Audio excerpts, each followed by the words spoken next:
महाराष्ट्र राज्य स्थापना दिनाच्या वर्धापन दिनानिमित्त गुरुवारी मनपा मुख्यालयात महानगरपालिका आयुक्त तथा प्रशासक डॉक्टर अभिजित चौधरी यांच्या हस्ते ध्वजवंदन झाले। यावेळी डॉक्टर चौधरी यांनी 66वा महाराष्ट्र स्थापना दिन आणि 1 मे रोजी आंतरराष्ट्रीय कामगार दिनाच्या शुभेच्छा अधिकारी, कर्मचारी आणि नागरिकांना दिल्या।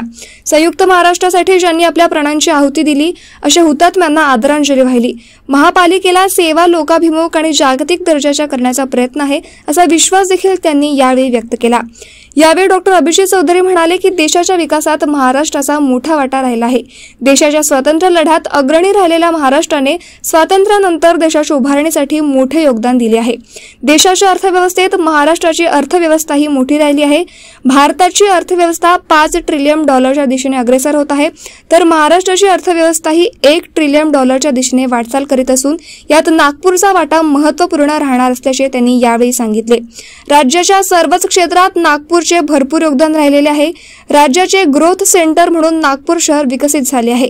शहराच्या विकासासाठी महत्त्वाची पालक संस्था म्हणून नागपूर महानगरपालिका कार्यरत असल्याचेही डॉक्टर चौधरी यांनी म्हणाला। कॅमेरामॅन सचिन सह सनी भोंगाडे, शंखनाद न्यूज, नागपूर।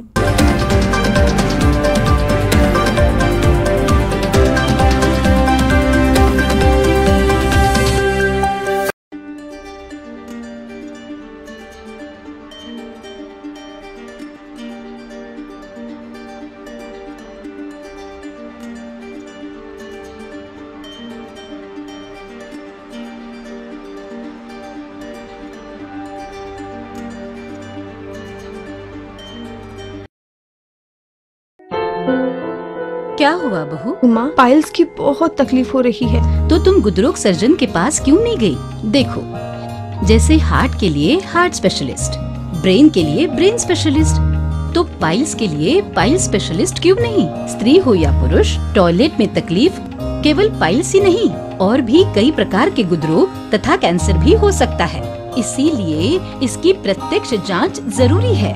ठीक है माँ, पर जांच के लिए हम जाएंगे कहाँ? वही काले आयुर्वेदिक पाइल्स हॉस्पिटल में। लेकिन माँ, प्रेगनेंसी में पाइल्स की दवाइयाँ?